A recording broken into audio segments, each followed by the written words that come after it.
जीवन में भूल करके भी अपने किसी भी परिस्थिति के लिए ईश्वर को दोष कभी न दें। आप जीवन में जो भी कुछ पाते हैं कहीं न कहीं आप ही के कर्मों का कुछ परिणाम होता है। किए गए कर्मों का समय नहीं मालूम होने की वजह से आप ईश्वर को दोषी करार देते हैं। आपको तो केवल इतना ही ज्ञात होता है कि आपकी अवस्था 20 और 40 वर्ष की है, लेकिन गीता में बताया गया है कि आपकी शरीर में रहने वाली आत्मा लाखों वर्ष से एक लंबी सफर में है। उसके साथ अनेक जन्मों के कर्मों के परिणाम होते हैं। अगर मनुष्य जागृत अवस्था में नहीं है तो उसके कर्मों के परिणाम उसकी मानसिक दिशा और दशा को बदलने में सक्षम होते हैं। हर मनुष्य अपने साथ भाग्य लेकर जरूर आता है, लेकिन अगर वह चेतन और जागृत अवस्था में है तो अपने किस्मत में मिलने वाले अधिक दुखों को घटा जरूर सकता है।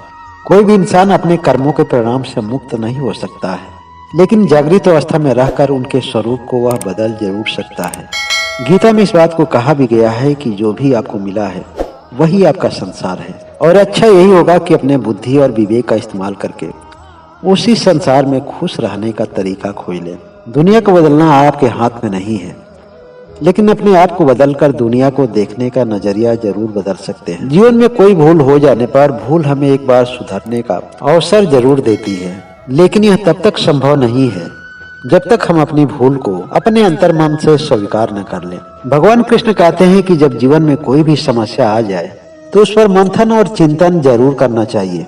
चिंतन करने से न केवल वर्तमान सुधरता है बल्कि भविष्य को भी सुधारने का मार्ग जरूर मिल जाता है।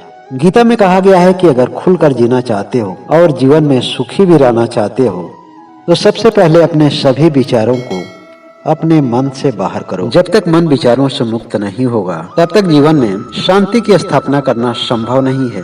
जो आपकी सही बातों का और सही विचारों का भी अर्थ गलत निकालता हो उसे प्रमाण देकर अपने बहुमूल्य समय को व्यर्थ करने से हमेशा बचना चाहिए।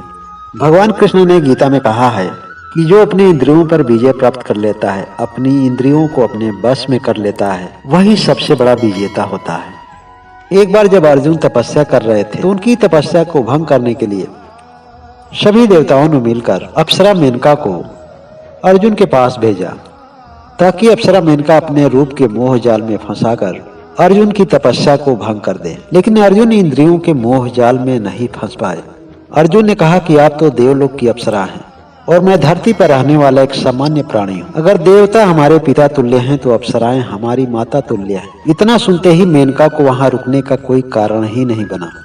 हर मनुष्य का अगर उसका सबसे बड़ा मित्र है तो उसकी आत्मा है, इसलिए उसे अपनी आत्मा से जुड़ने का प्रयास करना चाहिए, और यह तो तभी संभव है जब वह अपने मन को पूरी तरह से खाली कर देता है।